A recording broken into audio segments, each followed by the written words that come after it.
অবশেষে আলিপুরদুয়ার পৌরসভার 15 ও 17 নম্বরের বাসিন্দাদের দীর্ঘদিনের দাবি এবার পূরণ হতে চলছে।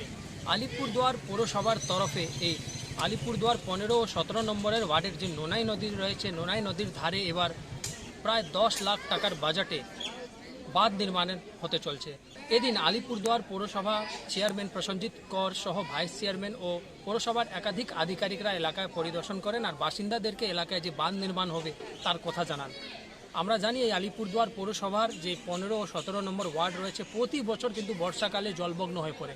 বাসিন্দাদের কিন্তু বর্ষাকালে গৃহহীন হতে হয়, তারা এই এলাকা ছেড়ে অন্য জায়গায় গিয়ে বসবাস করে। কিন্তু বাসিন্দারা দীর্ঘদিন ধরে দাবি জানাচ্ছিলেন যে তাদের যে নোনাই নদী রয়েছে তার উপরে বাঁধ নির্মাণ করা হোক। এবার পৌরসভার তরফে এই নদীতে 10 লাখ টাকার ব্যয় বাঁধ নির্মাণের কাজ হতে চলছে। এতে খুশি এলাকার মানুষ থেকে শুরু করে সবাই। বাসিন্দারা জানাচ্ছেন, এখানে প্রচণ্ড জল হতো, জলের জন্য আমরা এই যে সামনেই ক্লাস সেন্টার ছিল, এখানে আমরা সবাই যা আশ্রয় নিতাম। এই জন্যই মহানদী যা করছে ভালোই করছে।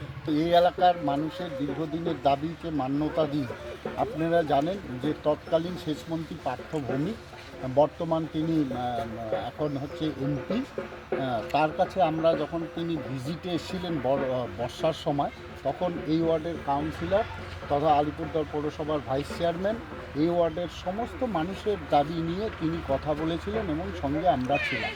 তার সেই মোতাবেক তিনি ইরিগেশনের যারা আধিকারিকরা ছিল তাদেরকে বলে গেছেন প্রায় 400 মিটারের মতন বাঁধ হবে এখানে, প্রায় 10 লক্ষ টাকা ব্যয় এই বাঁধটা নির্মাণ হবে এখানে। শুধু এই ওয়ার্ডে নয়, 17 এবং 15 নম্বর ওয়ার্ডে দুটো জায়গায় আমাদের পৌরসভা এলাকায় বাঁধ হবে। আমার শহর আলিপুরদুয়ার থেকে অজয় শাহ, কলকাতা টিভি।